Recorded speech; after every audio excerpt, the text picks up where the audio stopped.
Hello और खुशामदीद एक और लेक्चर में जिसमें हम बात करेंगे कि अरे के मेथड्स क्या होते हैं। हमने लास्ट वीडियो के अंदर कुछ इनिशियल इंट्रोडक्शन लिया था अरेज का। इसमें हम बात करेंगे कुछ मेथड्स के बारे में, तो कुछ चीज़ें रिपीट हो रही होंगी लेकिन बहुत सारे मेथड्स आपको अभी तक नहीं पता होंगे। तो सबसे पहले ये अज्यूम करते हैं कि हमारे पास एक अरे है जो कि फ्रूट्स की अरे है और इसके अंदर हम कुछ एलिमेंट्स ले रहे हैं, एप्पल, बनाना, ऑरेंज और पीच। और जो सबसे पहली चीज़ हम देख रहे हैं वो देख रहे हैं टू स्ट्रिंग। तो अगर मैं console डॉट लॉग करूँ और मैं यहाँ पे कहूँ फ्रूट्स डॉट टू स्ट्रिंग, तो देखें क्या होता है। ये बेसिकली ये करता है कि ये इस पूरी अरे को कन्वर्ट कर देता है एक स्ट्रिंग में। जैसे कि आप देख रहे हैं कि दोनों साइड पे कोटेशन मार्क्स है, शुरू में और आखिर में। और इसके अंदर हुआ ये कि इसने कॉमा सेपरेटेड वैल्यूज़ ले ली, ठीक है। क्योंकि ये डिफ़ॉल्ट सेपरेटर है इसीलिए यहाँ कॉमा ऑटोमेटिकली आ गया और सारी वैल्यूज़ इसने निकाल ली। अच्छा, इसमें ये भी हो सकता था कि हम इसके अंदर फॉर एग्जांपल यहाँ पे 1 2 3 एक और वैल्यू ले लेते, तो वो उस 1 2 3 को भी इस स्ट्रिंग के अंदर ले आता है एज अ वैल्यू। तो आप जो भी इसके अंदर रख रहे होगे वो कन्वर्ट होके इस तरीके से हमारे पास इन दी एंड वैल्यू बन जाती है, ठीक है। मैं इसको रिमूव कर देता हूँ। जो नेक्स्ट चीज़ हम देख रहे हैं वो मेथड हम देख रहे हैं जॉइन का। जॉइन का मेथड भी सेम काम करता है, किसी अरे के सारे एलिमेंट्स को कंबाइन कर लेता है एक सिंगल स्ट्रिंग में, लेकिन जॉइन मांगता है सेपरेटर। यहाँ पे ऑटोमेटिकली टू स्ट्रिंग करते हुए कॉमा डिफॉल्ट सेपरेटर आ जाता है, लेकिन अगर मैं इसको जॉइन करूँगा तो आप देखेंगे कि यहाँ पे बीच में कोई सेपरेटर ना देने के बावजूद कॉमा ये ले रहा है। लेकिन हमारे पास पॉसिबिलिटी ये है कि अगर मैं इसको एम्प्टी स्ट्रिंग दे दूं तो ये एम्प्टी स्ट्रिंग के साथ भी इनको कंबाइन कर सकता है। मैं बीच में पाइप दे सकता हूं तो ये पाइप के साथ कंबाइन करेगा। मैं डैश दूं तो डैश के साथ कंबाइन करेगा। मैं कॉलन दे दूं या सेमी कॉलन दे दूं तो सेमी कॉलन के साथ। तो जॉइन ये काम करता है कि पूरी अरे के एलिमेंट्स को कंबाइन कर देता है विद द सेपरेटर। जो भी सेपरेटर आप इसमें प्रोवाइड करोगे एज अ स्ट्रिंग, वो उसको कन्वर्ट करके वैल्यू दे देता है। अच्छा, एक चीज़ जो समझने वाली ये है कि अगर मैं यहाँ पे इसको console लॉग करूँ फॉर एग्जांपल इस तरीके से, और मैं अगली ही लाइन में console डॉट लॉग करूँ फ्रूट्स को, तो क्या होगा? तो क्या फ्रूट्स की अरे चेंज हो गई? नहीं हुई, ठीक है। दोनों में थोड़ा सा फ़र्क है। दोनों में फ़र्क क्या है कि फ्रूट्स डॉट जॉइन बेसिकली एक चीज़ को कंबाइन कर देता है या एक अरे को कंबाइन करता है, लेकिन जो ओरिजिनल अरे है इसको चेंज नहीं करता। तो फ्रूट्स की अरे ही रहेगी, लेकिन ये जो काम हुआ है ना, ये बेसिकली रिटर्न करता है एक नई वैल्यू को। इस वैल्यू को मैं कौन सा लॉक करा रहा हूँ, इस वैल्यू को मैं किसी वेरिएबल में स्टोर भी कर सकता हूँ। मैं कह सकता हूँ कॉन्स्ट फ्रूट्स str, और इसके अंदर मैं इस वैल्यू को स्टोर करा सकता हूँ इस तरीके से। तो अब क्या हुआ, ये फ्रूट्स डॉट जॉइन जो भी काम कर रहा है उससे निकल के जो वैल्यू आती है वो उसको फ्रूट्स str के वेरिएबल में डाल देता है। और मैं यहाँ पे अगर इस को ऑब्जेक्ट में फ्रूट्स str दिखाऊं तो आपको नजर आएगा कि हमारे पास फ्रूट्स str बराबर हो गया एक स्ट्रिंग के, या मैं इसको डायरेक्टली फ्रूट्स str भी लिख सकता हूँ, तो ये डायरेक्टली मुझे स्ट्रिंग दे देगा, ठीक है। इसके बीच में एक और console लॉग डाल देते हैं ताकि हमारे पास एक सेपरेशन आ रही हो, ठीक है। मैं यहाँ पे कुछ डैशेस डाल देता हूँ ताकि हमें थोड़ा सेपरेशन नज़र आए। अच्छा, तो आपको ये समझ आ गया कि जॉइन एक नई वैल्यू रिटर्न करता है जो कि हम किसी वेरिएबल में स्टोर कर सकते हैं, या इसको हम डायरेक्टली भी यहाँ पे लॉग कर सकते हैं, तो सेम आंसर आएगा, डजंट रियली मैटर। लेकिन ये फ्रूट्स की अरे को चेंज नहीं करता। यहाँ तक हमें बात समझ आ गई। अब हम बात करते हैं पॉप की। पॉप एक ऐसा मेथड है जो कि किसी भी अरे के लास्ट एलिमेंट को बाहर निकालता है और उस ओरिजिनल अरे को चेंज कर देता है, ठीक है। इसको मैं फ्रूट्स str के बजाय कहता हूँ फंक्शन रिजल्ट, सो फंक रिजल्ट।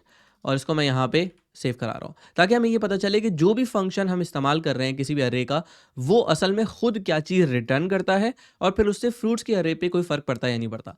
जॉइन का फ्रूट्स के अरे पे कोई फ़र्क नहीं पड़ा, चारों के चारों एलिमेंट्स पहले भी यहाँ थे, अब भी यहीं पे ही हैं। जॉइन ने सिर्फ एक नई वैल्यू क्रिएट की। अब बात करते हैं पॉप की। अगर मैं इसको पॉप यूज़ करता हूँ तो क्या होता है, तो उससे ये होता है कि ये चीज़ जो चीज़ रिटर्न करती है वो पॉप्ड एलिमेंट है जो हमने आखिर में निकाल लिया। तो फ्रूट्स डॉट पॉप दो काम करता है। पहला, जो ओरिजिनल फ्रूट्स अरे है उसको चेंज कर देता है, क्योंकि यहाँ पे आपको नज़र आ रहा है कि ओरिजिनल अरे में अब वो चीज़ नहीं पड़ी। तो अब मैं अगर आगे अपने कोड में कहीं भी फ्रूट्स इस्तेमाल करूँगा तो ये जो 4 एलिमेंट थे ये अब 3 हो चुके हैं। इसी तरीके से मैं मल्टीपल टाइम्स अगर पॉप करूँगा तो मल्टीपल एलिमेंट्स निकलते जाएंगे इससे, और हमारे पास फ्रूट्स की अरे छोटी से छोटी होती जाएगी। फ्रूट्स डॉट पॉप जब भी हम कॉल करेंगे तो वो आखिरी एलिमेंट को जो भी निकाला जाएगा उस एलिमेंट को रिटर्न करता है इस वेरिएबल में, क्योंकि ये पूरी इवैल्यूएशन जब होगी तो ये आखिरी एलिमेंट निकालेगा और रिटर्न करेगा आखिरी एलिमेंट जो कि पीच है। तो फंक्शन रेस के अंदर हमारे पास जो वैल्यू गई है वो गई है पीच, जैसे कि आपको यहाँ पर नज़र आ रहा है, ठीक है। इसको हम यहाँ पे लेबल कर देते हैं, तो हम यहाँ पे कहते हैं फॉर एग्जाम्पल फंक रेस, ताकि हमें ये लेबल के साथ नज़र आ रहा हो। तो फंक रेस हमारे पास क्या आ गया, पीच आ गया। इसको यहाँ पे इक्वल्स टू कर देते हैं तो हमें नज़र भी आ रहा होगा कि क्या वैल्यू है, ठीक है। अच्छा, अब हम बात करते हैं पुश की। पुश के ज़रिए हम एक नया वेरिएबल या एक नई वैल्यू ऐड कर सकते हैं इस अरे में।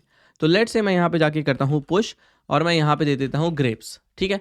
ये क्या काम करता है, पहली चीज़ तो ये कि ये फ्रूट्स की अरे को चेंज कर देता है, तब्दील कर देता है। मैंने कहा फ्रूट्स के अंदर पुश कर दो ग्रेप्स, तो इसने पुश कर दिया इस पूरी अरे के अंदर एक नई चीज़ जिसको हमने कहा ग्रेप्स, ठीक है। तो फ्रूट्स की एरे चेंज हो गई। अब मैं यहाँ पे फ्रूट्स देख रहा हूँ तो आपको नजर आ रहा है कि फ्रूट्स के अंदर अब 5 एलिमेंट नजर आ रहे हैं। तो पहली चीज़ क्या हुई कि ओरिजिनल एरे को चेंज कर देता है। दूसरी ज़रूरी चीज़ ये है कि जब हम ये फंक्शन कॉल करते हैं तो ये जो वैल्यू रिटर्न करता है वो पुश करने के बाद जो नई अरे की लेंथ है ये वो रिटर्न कर देता है। तो पुश ने रिटर्न किया 5, क्यों? क्योंकि पहले हमारे पास 4 एलिमेंट्स थे, हमने एक और नया एलिमेंट पुश किया तो अब ये 5 हो गए।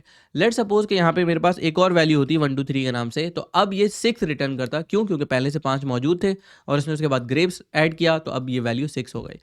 अक्सर जगहों पे हमें ये चीज़ इस्तेमाल करनी होती है कि पुश से क्या रिजल्ट आया या लेंथ क्या आई, अक्सर जगहों पे इसकी ज़रूरत नहीं होती, ठीक है।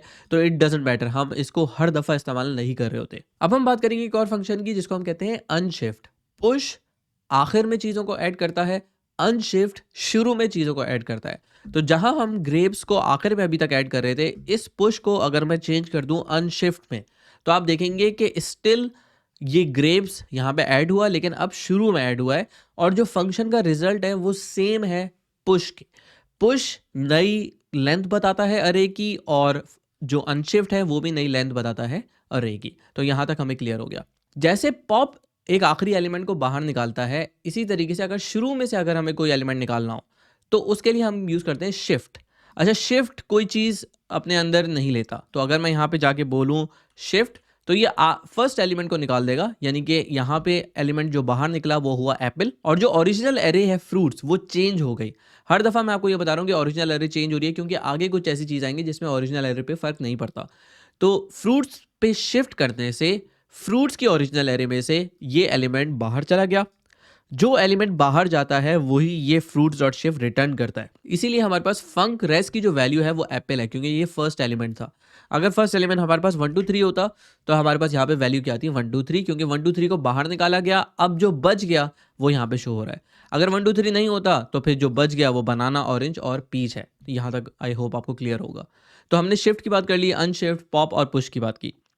अब हम बात करेंगे कॉन्कैट की। अगर हमारे पास 2 बकेट्स हों और हमें दोनों को जमा करना हो एक साथ या दोनों को कंबाइन करना हो तो हम कॉन्कैट यूज़ करते हैं। अगर मैं जाऊं यहाँ पे और मैं कहूँ कॉन्स्ट फ्रूट्स 2 और फ्रूट्स 2 के अंदर हम फॉर एग्जांपल ले लेते हैं ग्रेप्स, ठीक है। अब मैं ये चाह रहा हूँ कि ये दोनों एरे और ग्रेप्स के साथ एक और कोई चीज़ ले लेते हैं। लेट्स से यहाँ पे हम ले लेते हैं पाइनएप्पल, ठीक है। अगर मैं ये चाह रहा हूँ कि एक एरे हो जिसमें दोनों चीज़ें कंबाइन हो जाएं तो मैं लेट्स से इसका वेरिएबल लेता हूँ कंबाइन फ्रूट्स या कॉम फ्रूट्स। अब मैं यहाँ पे ये कर सकता हूँ कि मैं कहूँ फ्रूट्स यानी कि जो पहली अरे है डॉट कॉन्कैट और इसके अंदर मैं दूसरी अरे दे सकता हूँ तो मैं कह सकता हूँ फ्रूट्स 2, ठीक है। अब अगर मैं जाके यहाँ पे कंबाइन फ्रूट्स को लॉग करूँ तो मैं यहाँ पे कहता हूँ console डॉट लॉग और मैं लॉग के अंदर देता हूँ कंबाइन फ्रूट्स। तो आपको नजर आएगा कि कंबाइन फ्रूट्स के अंदर मेरे पास क्या क्या आ रहा है, एप्पल, बनाना, ऑरेंज, पीच, ग्रेप्स, पाइनएप्पल। सारी की सारी चीज़ें जो हमने ऐड की वो सारी की सारी यहाँ पे मौजूद हैं। तो हमें सारी वैल्यूज नज़र आ रही हैं इस तरीके से। तो कंबाइन फ्रूट्स क्या काम करता है या ये कॉन्कैट क्या काम करता है, पहली अरे के अंदर दूसरी को ऐड करता है। अब आप इसका उल्टा भी कर सकते हो, आप दूसरी अरे में पहला ऐड कर दो तो फिर क्या होगा, फिर जो सीक्वेंस बनेगी वेरिएबल्स की वो डिफरेंट हो जाएगी। अभी हमारे पास एप्पल, बनाना, ऑरेंज पहले आ रहा है, बाद में हमारे पास अगर हम इसका उलट कर दें तो ग्रेप्स और पाइनएप्पल पहले आएगा और एप्पल इसके बाद आएगा। तो अगर मैं फ्रूट्स 2 डॉट कॉन्कैट फ्रूट्स कर दूं तो आप देखेंगे अब क्या होगा, पहले ग्रेप्स और पाइनएप्पल आ गए जो कि फ्रूट्स 2 के अंदर थे और फिर उसके बाद की जो वैल्यूज़ आ रही हैं वो आ रही हैं फ्रूट्स 1 से। लेकिन जो नोटिस करने वाली बात ये है वो ये है कि पहले हमारे पास 2 डिफरेंट अरेज थी, फ्रूट्स और फ्रूट्स 2। अब हमारे पास जो रिजल्ट बन के आया है वो एक सिंगल अरे है जो कि दोनों अरेज की वैल्यू को लेके चल रही है, ठीक है। अच्छा, इससे आपको एक चीज़ और समझ आएगी। अगर आप पहले वाली फ्रूट्स अरे को देखें तो उसमें क्या क्या चीज़ें मौजूद थी, एप्पल, पीच और ग्रेप्स, ये सारी चीज़ थी। अच्छा, हमने ये शिफ्ट भी किया हुआ तो मैं ज़रा शिफ्ट और इसको थोड़ा सा हटा देता हूँ ताकि हमें सारी वैल्यूज़ नज़र आएँ। आप इसको देखेंगे कि पहले मेरे पास एप्पल, बनाना, ऑरेंज, पीच आ रहा था फ्रूट्स के अंदर, सही है, और फ्रूट्स के अंदर यही चीज़ पहले मौजूद थी, एप्पल, बनाना, ऑरेंज और पीच। तो जब हम कॉन्कैट करते हैं तो ओरिजिनल अरेज पे कोई फर्क नहीं पड़ता, ना फ्रूट्स चेंज हुई ना फ्रूट्स टू चेंज हुई, हमने कंबाइन फ्रूट्स की जो वैल्यू बनाई है वो इन दोनों का कॉम्बिनेशन बना है। ठीक है, चलिए ये बात तो समझ आ गई। इसको मैं ज़रा रिवर्ट करता हूँ, हम यहाँ पे फ्रूट्स के अंदर फ्रूट्स टू को कंबाइन करेंगे। ठीक है, अच्छा इसी चीज़ को एक और तरीके से भी लिखा जाता है जो कि नई जावास्क्रिप्ट का तरीका है, जो कि ES6 है। उसमें हम क्या काम करते हैं, उसमें हम कहते हैं कि कंबाइन फ्रूट जो है वो एक नई अरे है इस तरीके से, और उसके बाद दोनों की जो वैल्यूज़ है फ्रूट्स की और फ्रूट्स टू की, उसको लेने के लिए हम कहते हैं डॉट डॉट डॉट फ्रूट्स, यानी कि फ्रूट्स की जो फ्रूट्स अरे है उसकी सारी वैल्यूज़ निकाल के ले आओ। इसी तरीके से फिर हम कॉमा डालते हैं और फिर हम कहते हैं dot dot dot fruits too, ये सेम रिजल्ट देगा। आप देख रहे हैं कि यहाँ पे पहले मेरे पास फ्रूट्स की वैल्यू आ गई, यानी कि एप्पल, बनाना, ऑरेंज और पीच, और उसके बाद फ्रूट्स टू की वैल्यू आ गई जो कि इस तरीके से है।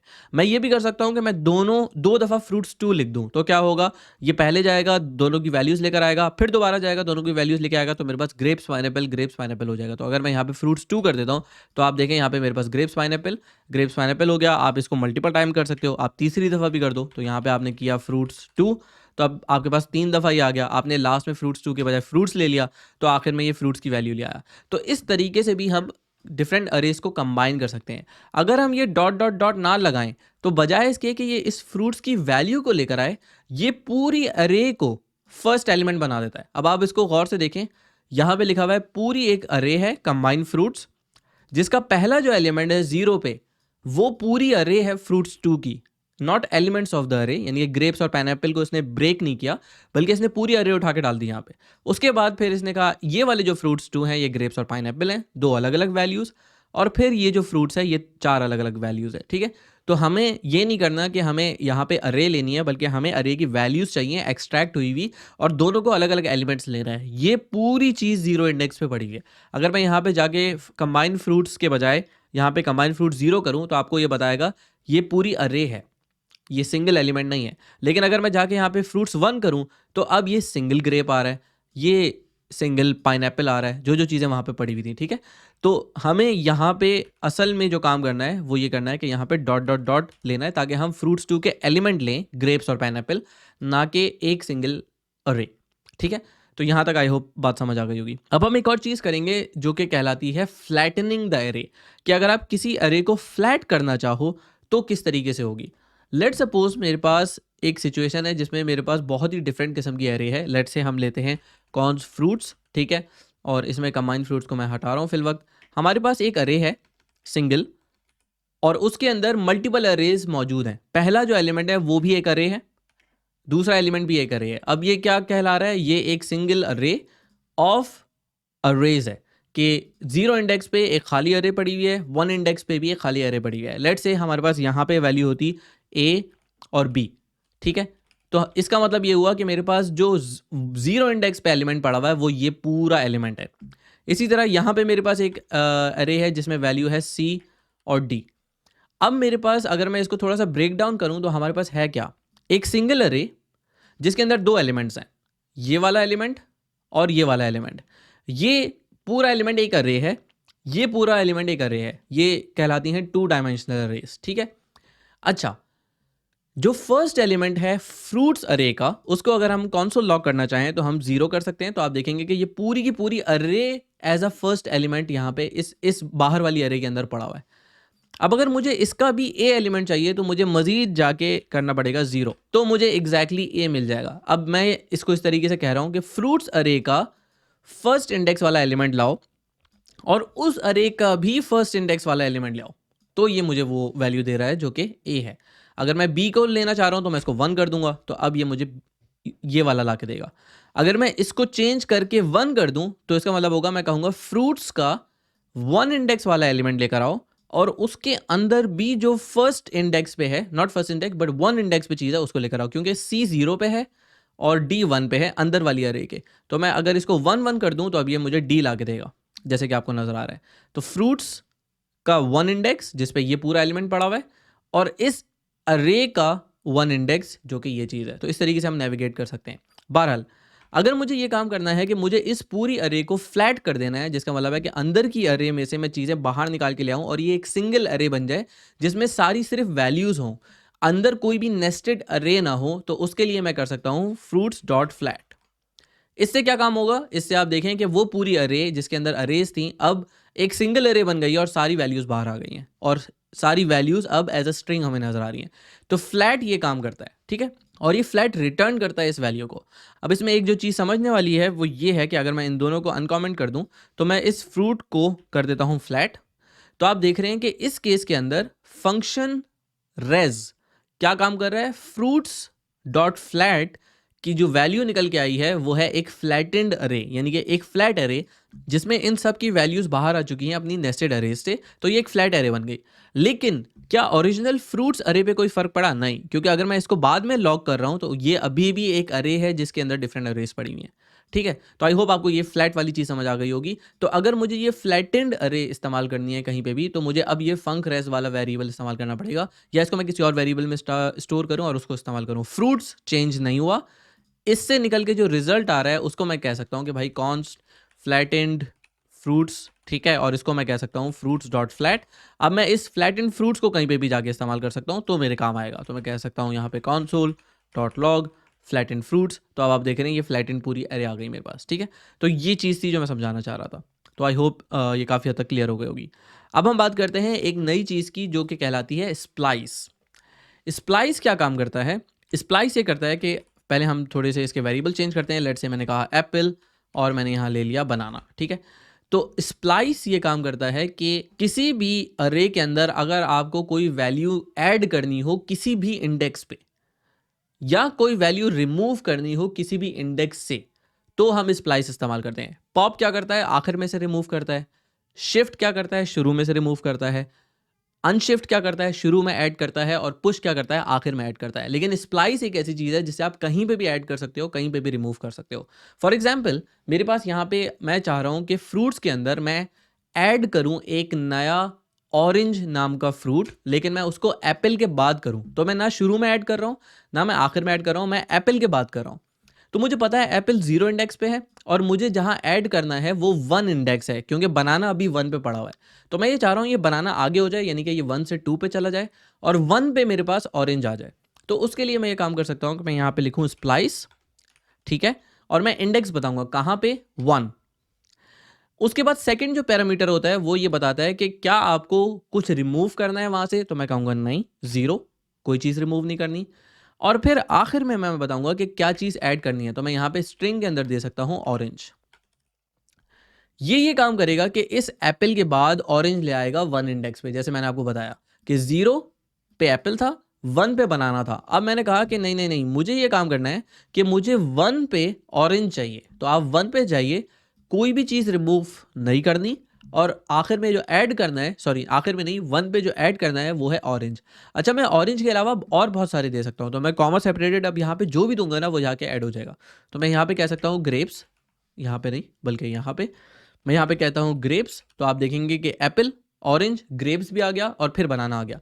तो ये 1 इंडेक्स पे जाएगा और जो जो चीज़ें आपने इसको ऐड करने के लिए कही हैं वो सारी की सारी ऐड करता जाएगा और आपके पास यहाँ पे रिजल्ट आ जाएगा इस तरीके से। तो किसी भी इंडेक्स पे कुछ भी ऐड करना हो तो उसको हम स्प्लाइस के थ्रू ऐड कर सकते हैं। जो ये एग्जीक्यूशन या ये स्टेटमेंट जो चीज़ रिटर्न करती है वो क्या करती है, एक एम्प्टी अरे। कोई भी चीज़ ये रिटर्न नहीं करती जब हम कोई चीज़ ऐड कर रहे होते हैं। ये याद रखने वाली बात है, जब हम कोई चीज़ ऐड कर रहे हैं एक अरे में तो ये एम्प्टी रिटर्न करेगा। क्यों, ये हम बाद में बात करेंगे, लेकिन अगर आप कुछ ऐड कर रहे हैं तो ये एक एम्प्टी अरे रिटर्न करेगा। दूसरी चीज़ जो जानने वाली है वो ये कि इसने ओरिजिनल फ्रूट्स अरे को चेंज कर दिया। क्यों?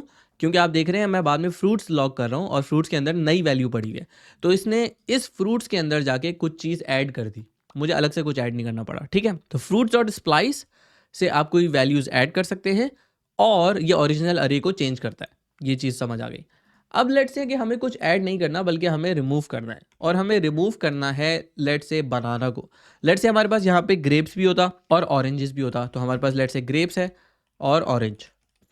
अगर मुझे ये काम करना है कि मुझे रिमूव करना है ग्रेप्स जो कि इंडेक्स 2 पे है, 0 1 2, तो अगर मुझे 2 पे से रिमूव करना है तो मैं स्प्लाइस को फर्स्ट जो पैरामीटर दूंगा वो दूंगा 2, कि 2 से रिमूव करो, और 0 का मतलब है कुछ रिमूव नहीं करना।